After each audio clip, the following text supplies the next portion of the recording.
Back now at the jack-off hour, and if you're looking, that's W balls. I'll show you how I set up gold valves. So when I talk about setting up suspension, it's because I've done it a lot. Say you're crashing down because you don't really know how to wheelie that well and you're just going to the rev limiter and then slamming the ground all the time. A stiff-ass spring is not what's saving you. A lot of people are like, well, 49 mil front ends always clunk with race techs. That's because you've set it up improperly. I love that every time people see us stunt riding it. You gotta have a shitload of power in that thing to do that though, don't you? Big ass motor? No, definitely not. This is a real quick life hack that everybody's gonna get all up in arms about. Yeah, make sure they pump up real good. I always like to add an inch. So it is 1.5 inches taller. I'm probably gonna eat some lunch and then I'm gonna take it for a little ride.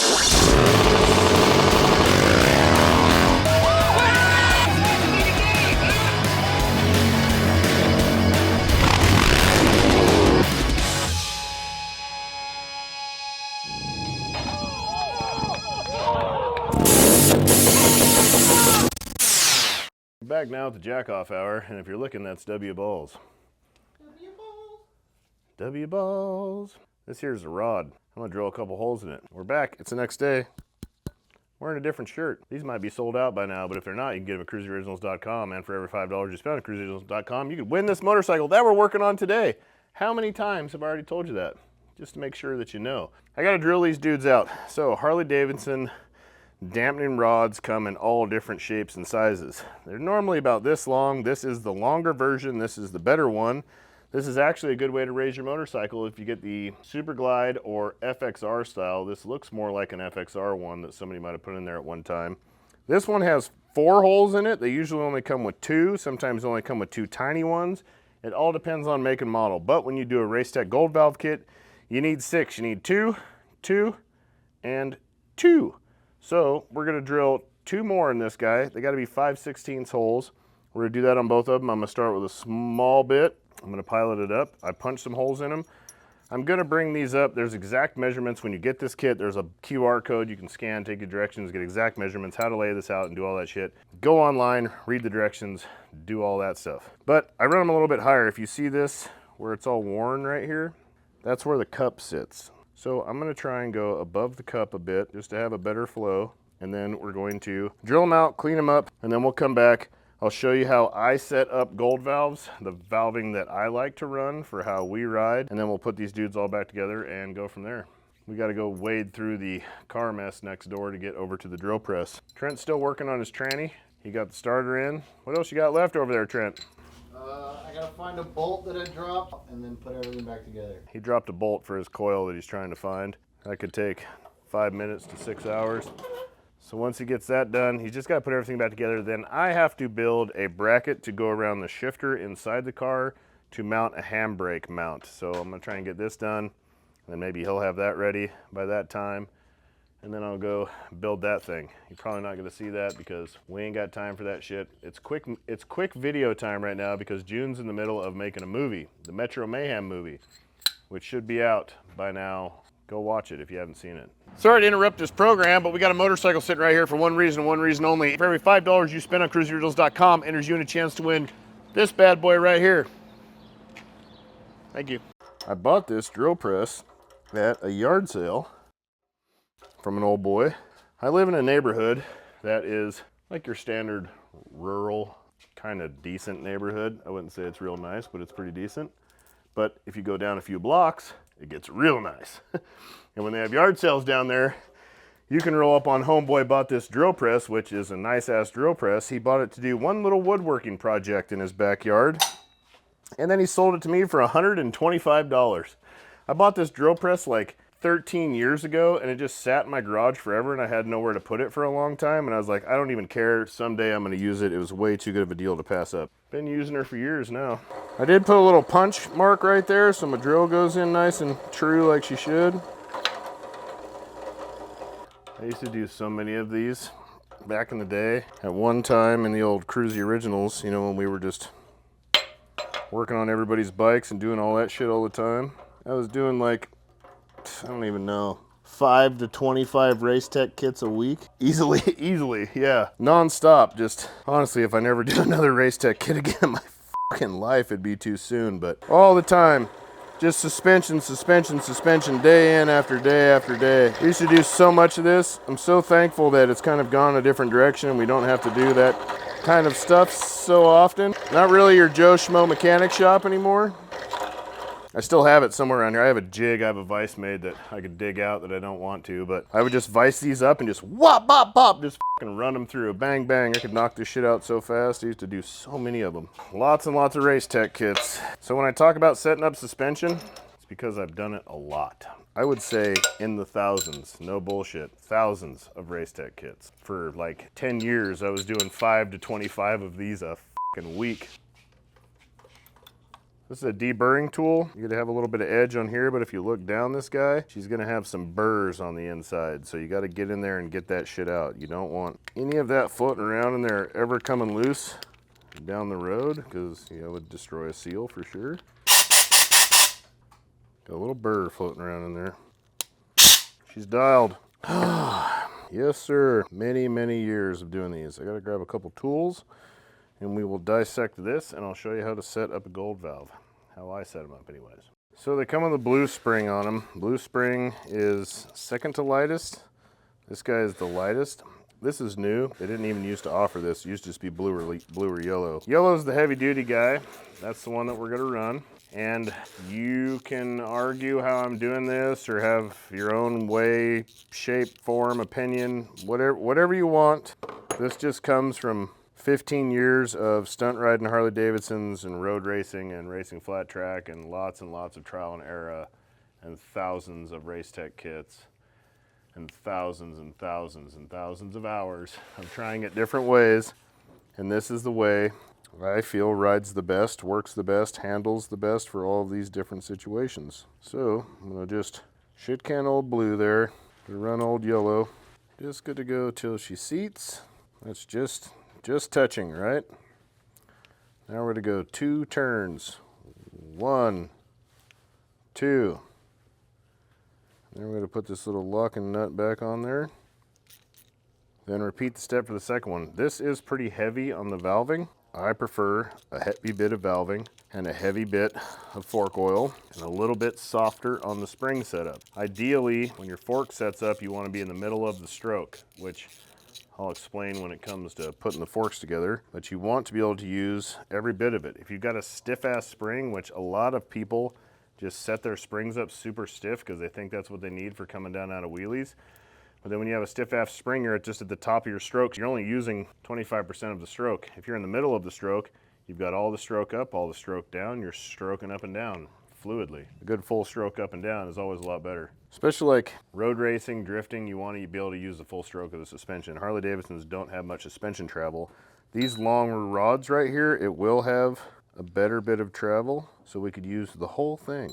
And anyways, when you're coming down out of a wheelie, say you're crashing down because you don't really know how to wheelie that well and you're just going to the rev limiter and then slamming the ground all the time, a stiff ass spring is not what's saving you. It's the valving. A long travel truck doesn't have a stiff ass spring saving it when it comes down out of a jump. It's the valving and the shocks, the whoosh, that hydraulic that goes, instead of just boinging off a spring, you want it to land and then compress in slowly as it pushes its way through the fluid. It's all about how you set the valving up. And another thing, when you're doing a 49 mil front end, a lot of people are like, well, 49 mil front ends always clunk with race techs. That's because you've set it up improperly. Your valving to spring rate is wrong. So the spring rate is not moving at the same rate of speed as the valving, so it's going ka-chunk, and it's banging the dampener rod off the bottom of the tube every time. Ka-chunk. The valving's set up. The valving's either too strong or the spring rate is way too stiff. If you've got too stiff of a spring rate, it's pushing it through the fluid instead of letting it flow through the fluid. All right, well, this shit is all assembled. It's time to put some things together. We're gonna run the short guys. This is gonna give us about an inch and a half of lift in the front. Because like I said, now the fork tube, instead of being down here in the leg, it will be up here in the leg, which will make the front end taller. So we'll drop this, actually, let me get this over here so I don't make a damn mess of myself.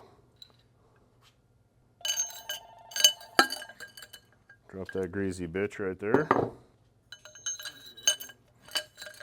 These are the bottom bushings. I like to compress them in just a little bit. Try and get them a little tight on each other. Because if they're loose, they tend to pop out when you put them on. I want them dudes to snap on super hard. That dude does not fit for shit. This is a Genuine James kit. I hate Genuine James, but it's the only thing that was in stock down the street for the moment. When it comes to seal kits, Drag Specialties is my favorite. I have Drag Specialties bushings, and I'm going to use those. F this garbage.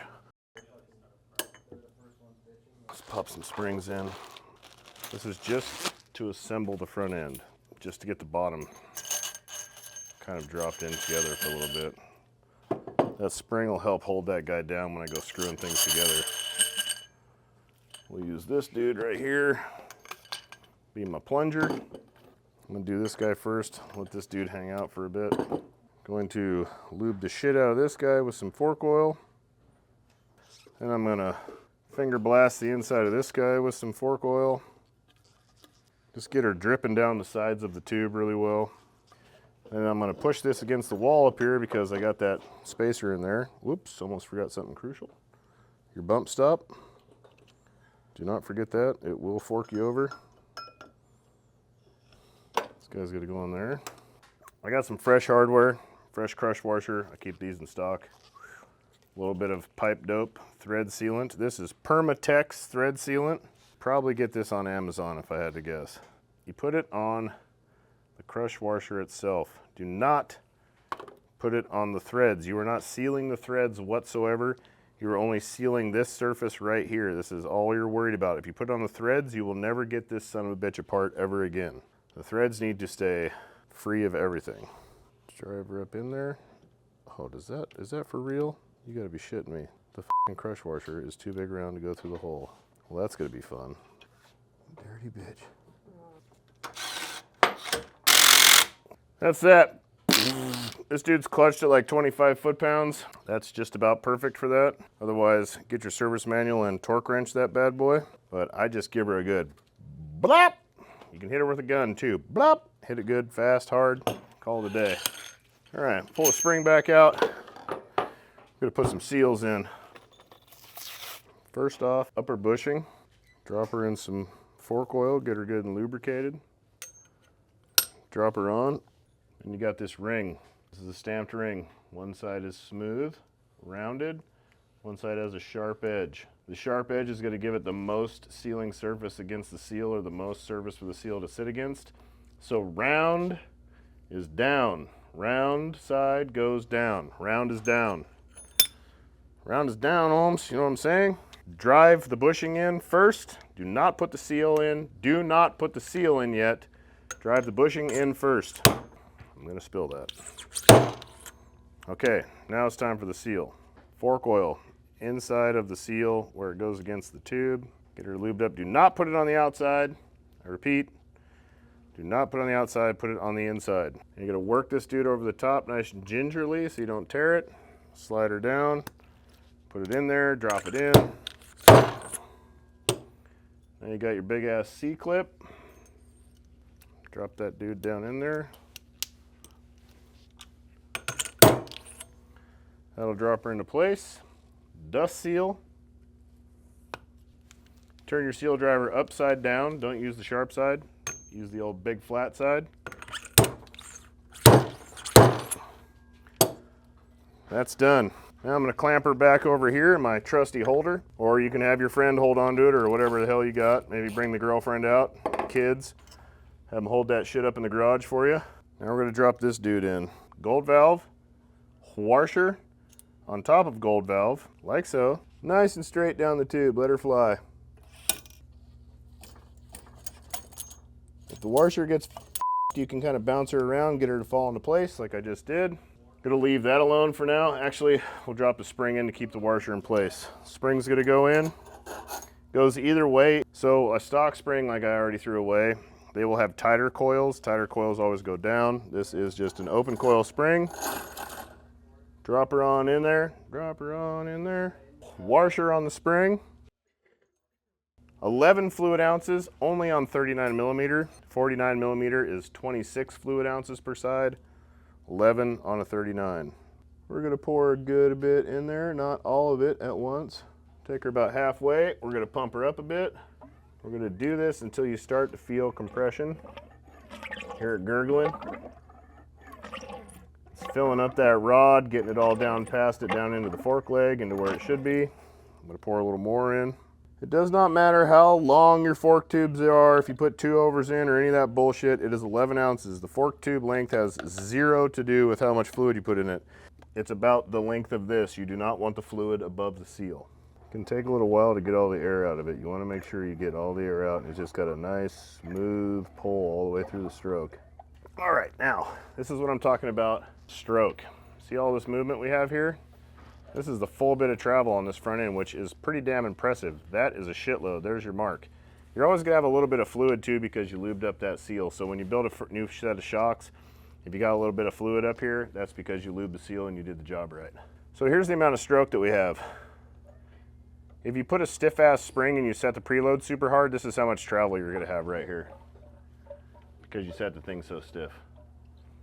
But if you set it up nice when the bike's sitting, ideally you should be setting at the center of the stroke with you on the bike. This is where you should sit. So now you have this much and this much. Rebound and compression are both equally as important. You don't want to just be sitting out here because then you're just riding a pogo stick down the road. Bouncing down the road riding like shit. You want the suspension doing this when you're going down the road, not doing this. So ideally you want to be sitting about right here. Stroke the better. So I like a soft front end on my bike, so I'm sitting deep in the shock. So like when you're doing rollers, burnouts, any kind of drifting, your front keeps your front tire planted. You get good front tire traction all the time this way. And we just raised the bike anyways, so it's gonna sit higher. And when they're stock, they're sitting deep in the stroke. They set them up super soft. So it's up here. So now we're gonna be about this much taller already, plus we're gonna have this much rebound, which is gonna be nice. So when I clutch up a wheelie, whoop, and this gets jerked, it's gonna go, have all this compression to go through before it gets slammed down. Clutching up wheelies snaps your cases just as hard as slamming down too, and things are set up wrong. So now we're gonna set the spring rate up. Actually, I'm gonna build the other one first, get them both up here, and we'll do the spring at the same time. I love that every time people see us stunt riding, it's always the same thing. You gotta have a shitload of power in that thing to do that though, don't you? Big ass motor? No, definitely not. Definitely do not want a big ass motor. That is a myth of, I think, just the general mass of ignorance on what it takes to wheelie a Harley. You think it takes a lot of power to get them to come up. A lot of power makes it really hard to clutch up because you just do burnouts. It makes it really shitty in a wheelie because they're jerky and snappy and it sucks. The easiest thing to wheelie a Harley with is an 88-inch bone stock 88. Drifting, having some power definitely helps. Still don't want a shitload though, because you gotta have that nice compromise. I personally run fairly low compression 95-inch with a very small cam. I run a 525 fueling cam. Like a 10-to-1 compression 95, 9.75 probably to be more accurate. I'm probably making, I don't know, never dynoed it, but I'd say 90 to 100 horsepower maybe. 100 and 100 is my favorite. Smooth, 95 is my favorite. I don't like 103s, I don't like the strokers. They get real jerky and shit, especially on a carbureted bike. It sucks. 95 still has a small crank, very linear power band. It's very nice. I like a 525 cam. It rips really good. Doesn't jerk your head off. My bike still is nasty. Like I can do burnouts without clutching it. Just wop, wop, wop. Roll the throttle, she'll do a burnout. You know, I didn't put all the shit in here yet. Kind of myself. Dialed. All right. Now we're gonna set up a little preload. So I clean this off with some junk ass brake clean. It's really good contact cleaner. It doesn't affect paint or anything, but the can is trash. Used to be good stuff. And I built the old owner, old PJ himself. I built his bike many, many years ago. He's a good old boy. I think he was a Marine. Pretty sure he was a Marine, maybe Vietnam vet or something like that. Ended up starting his own chemical company, made it big, drove a yellow Lamborghini, built him a yellow Pro Street supercharged Softail back in the day, way back in the day. I'm gonna take a couple quick measurements here.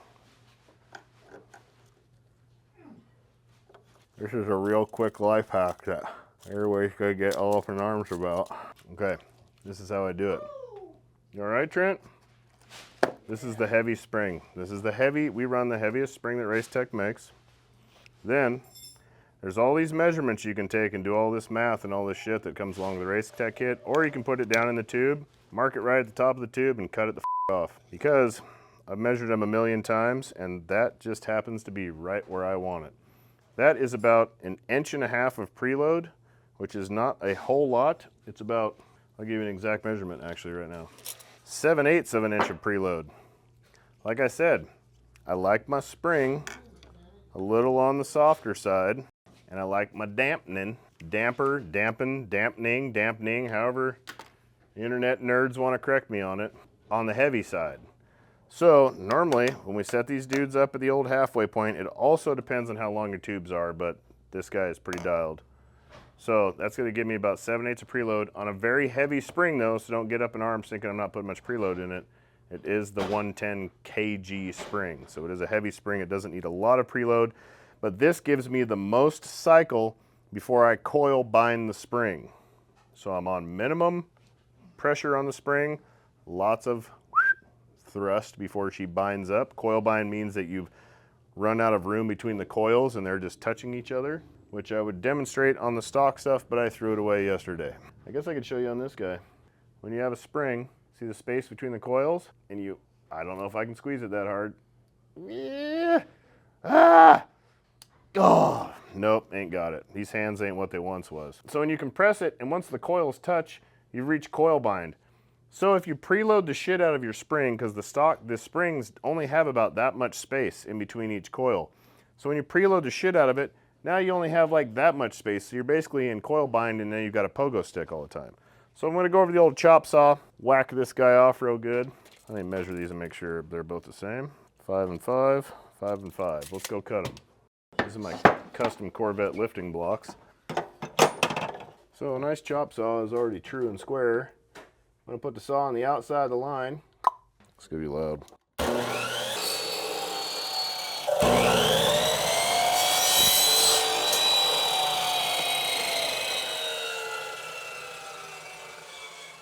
I'll clean these dudes up with a deburring tool just a little bit. Make sure there's no debris. Clean them out. Now these guys drop on here like so. Boom. Now, I'm supposed to put a washer on top of this. I don't always do that. It depends on what kind of cap you have. Sometimes the caps are solid. If it's a solid flush cap, putting a washer on is pointless. This guy is open though, so I'm gonna run it just so it has more of a mating surface on there. I need to get a ratchet. Fork cap tool, Jim's fork cap tool. I don't know if this is on Amazon or not. If it is, I'll try and find a link and pop it out there for you guys. Gotta have it though. Trying to do this with a crescent wrench would be a nightmare. Also, when you don't preload the shit out of the spring, it makes it a hell of a lot easier to put it back together too.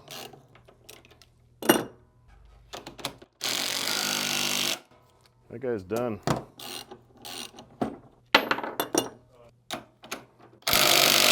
So, here's the next step. We're gonna take them out and we're gonna test them. My living room floor here. Make sure they pump up real good. No clunks. She flows nice, she feels good. I'm going to drop her back in the bike for a boot. I'm also gonna pull a little more height by running the caps flush with the top of the tree. No, it does not matter if they're sticking up or if they're flush. Clamps all the same. Torque these to 35 foot-pounds. Do not put Loctite on these. In fact, you probably should put NSEs on these if anything, because these tend to pull threads a lot when you take them out. This is not a Loctite type of thing. You want to blow these out, clean these out. Either run them dry or a little bit of anti-seize, 35 foot-pounds on an early model. All right, need a torque wrench.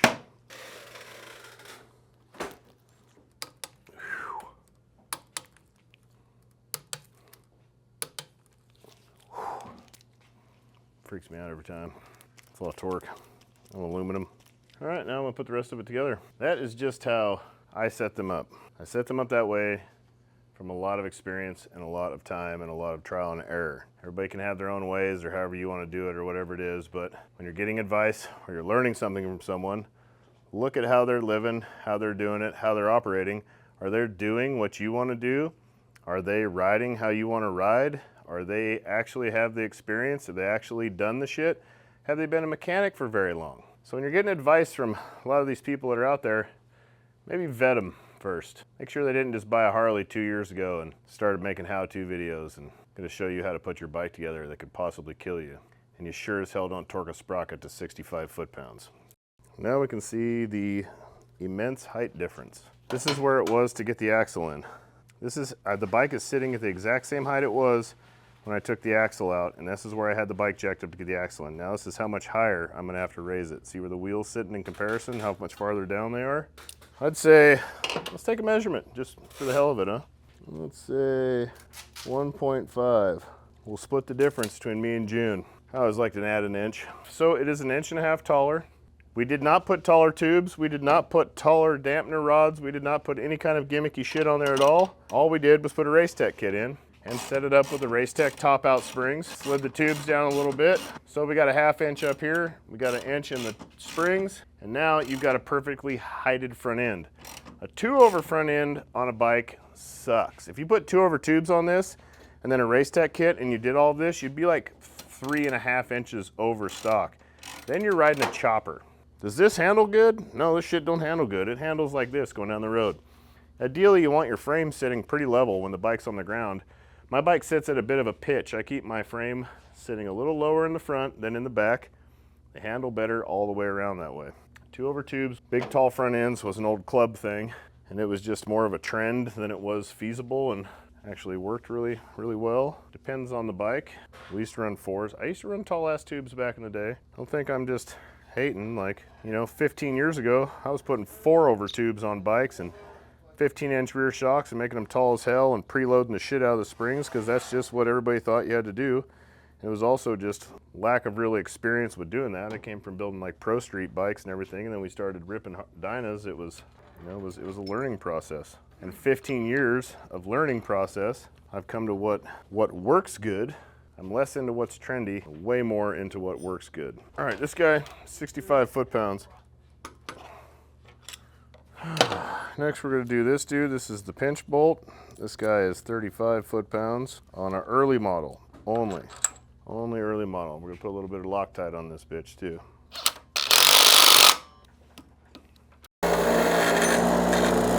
All right, brake bolts, red Loctite. Brakes will kill you if they don't work.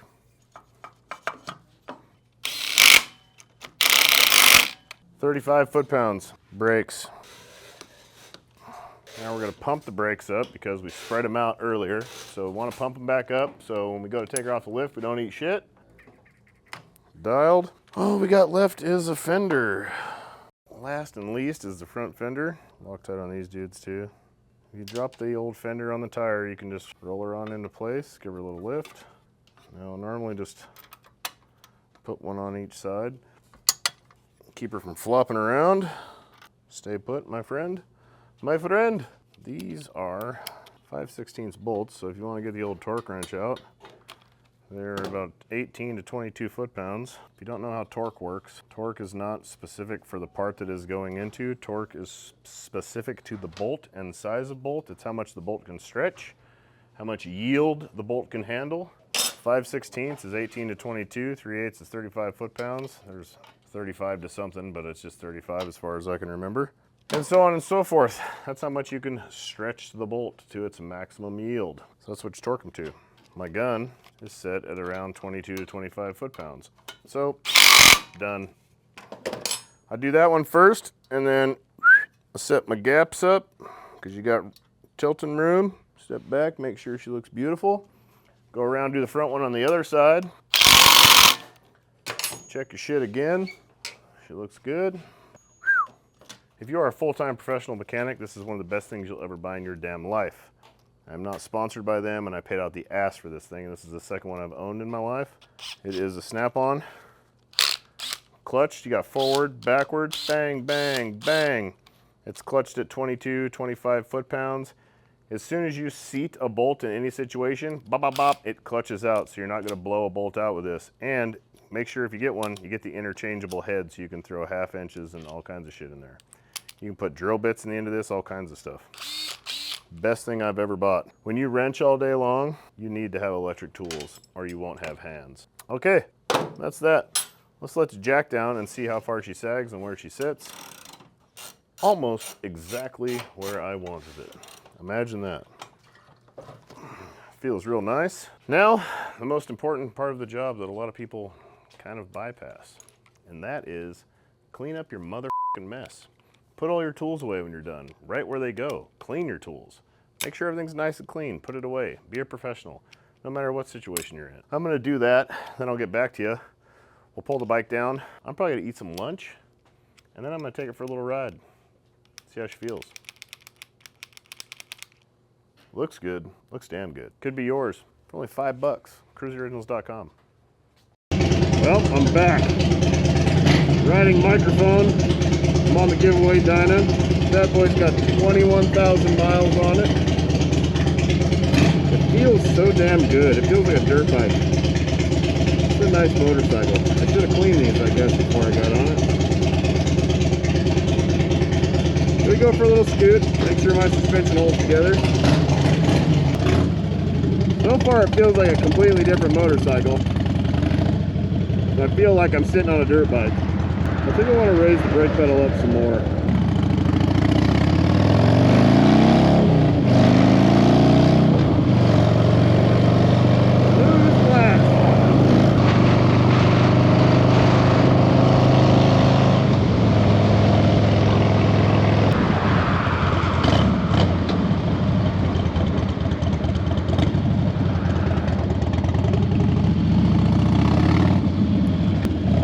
Sunglasses. I got something in my eye already. Alright, I gotta make this kind of a short ride because I forgot my wallet. I don't have any insurance, and I'm on a very expired dealer plate. So we'll do a little neighborhood scoot. I'm gonna take you guys on a scenic tour of the nicer parts of Sunny Slope. Whoa, there we go. Should have been paying attention.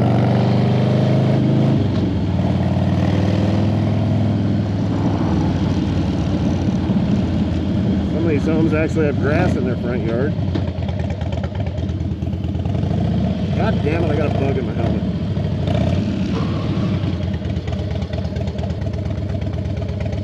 Well, that was just straight up in my ear. Window put a bit of a panic. Yeah, is he still in my ear or am I tripping? Now all I feel like is I have bugs in my ears now.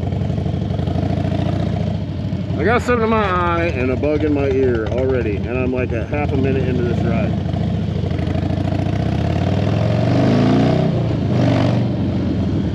Crimea River, huh? Alright, I don't know where the hell any of this is or where I'm going.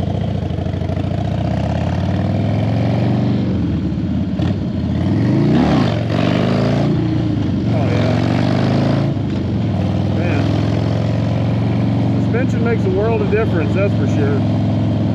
That was effortless and it just popped right up. Before I had to like throw my body through the back of the bike to get it to do anything. No outlet. Where in the fornicator am I right now? Oh, I'm on Crocus. And I think he's gonna Crocus. Opus? Oh, here we go. Yeah. Do a wheelie. Oh, you know, I'm a little timid right now, I will say.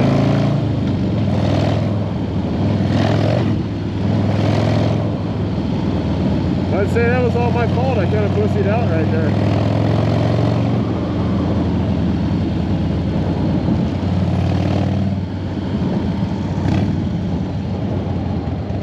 Oh, there's a fucking cop too. I guess it's a good thing I didn't go too hard. Hello, Oscar. Oh, there she is. Officer Judy. She's out keeping the streets safe, keeping meth out of the hands of the children. We don't mess around here. I really should have wore sunglasses. I gotta have my visor up to talk on this microphone, and it's a bit of a bitch on the old eyeballs, I will say.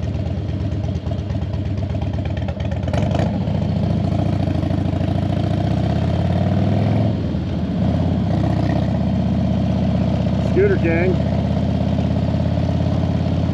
notorious meth dealers in the neighborhood.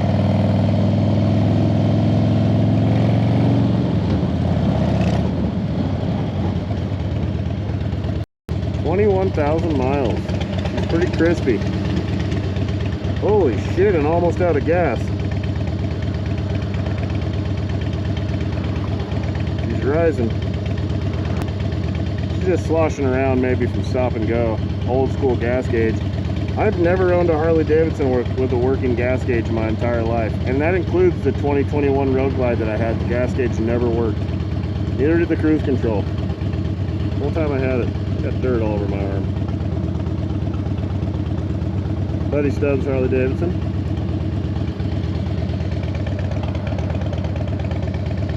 Longest goddamn stoplight in the planet. Fellow biker over there. Wild hogs.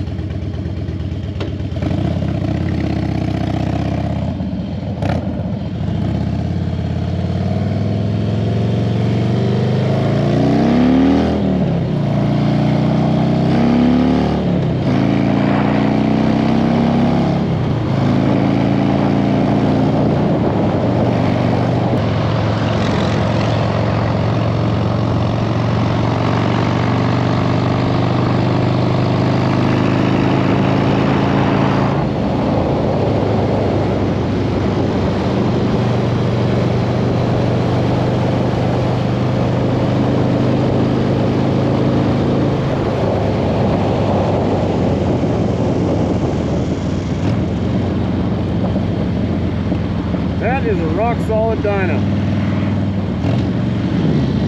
Sure is nice to ride one without shinkos.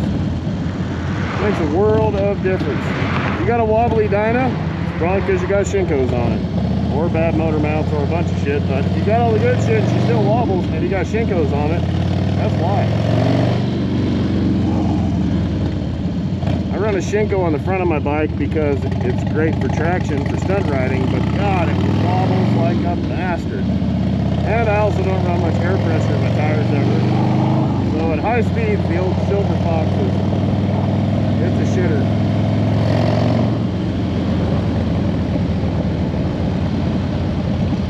I don't even have my phone on me. God damn, I could run out of gas. I could be in a world of shit. I do not like where that brake pedal is. I need to raise that. It's kind of making me a puss to want to ride wheelies. Let's give it one more try. No. Come on, man. You got this.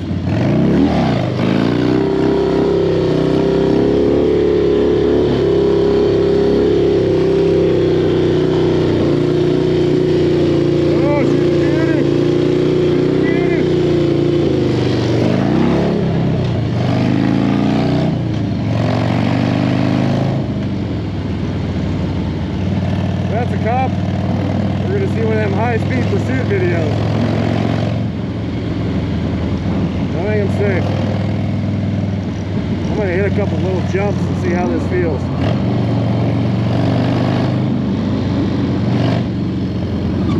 Woo!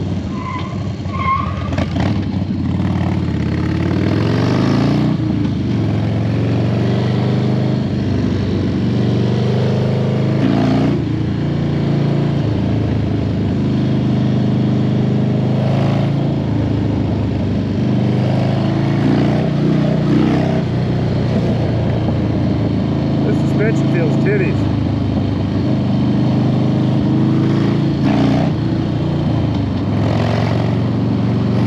Feels like a 450. Watch this, no hands. Speed bump, don't eat shit. Oh. That honestly did scare me a little bit. I thought that she might go a little sideways on me. Let's do it again. Oh, okay, it wasn't bad at all. I felt like a female motorcycle influencer right there. Ah!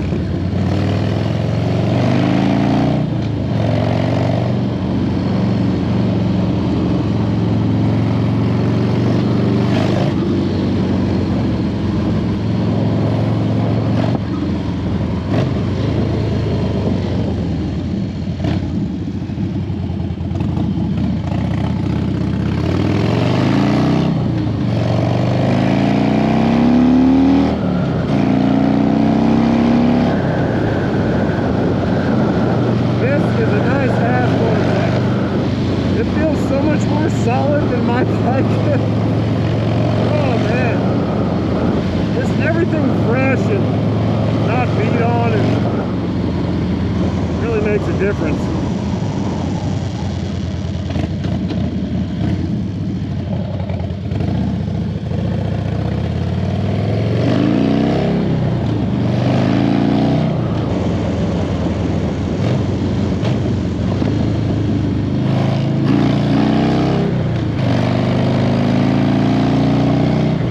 That bitch machine in front of me.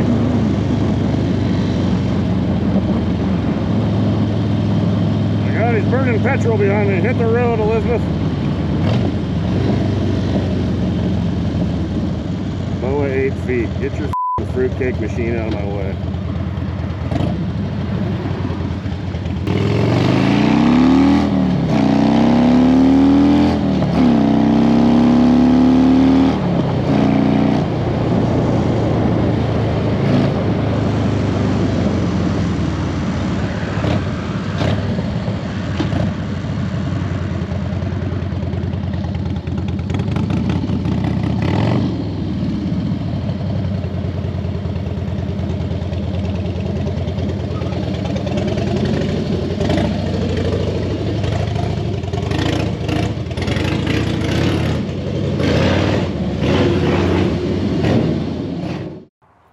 That was a fun ride. The bike is extremely solid. Blow my own horn a little bit, but that suspension feels amazing. It feels like a dirt bike. It feels like it absorbed everything. It wheelies super easy. Jumped it. It's just like whoosh. It feels like dirt bike suspension. Excuse the drunks next door if you can hear them. It feels really good. It feels really, really good. The height feels good. The bike feels good. The bike rips. It's a really, really nice bike. I'd really like to keep it. I'd keep them all for myself, which is what I've done a lot, and now I end up with all these motorcycles that I need to sell, but she's a nice bike. It could be yours. Legends 14-inch arcs, Racetex springs and gold valves up front, Kruesi original shit head to toe. If you want to watch more on this, you can go back and watch all of our vlogs. There's lots of videos on this bike being built. It has got all the goodies, all the good stuff. It's got 21,000 miles, and all you got to do is go to kruesioriginals.com, buy something. For every $5 you spend on the website, enters you in a chance to win this bike right here. Peace.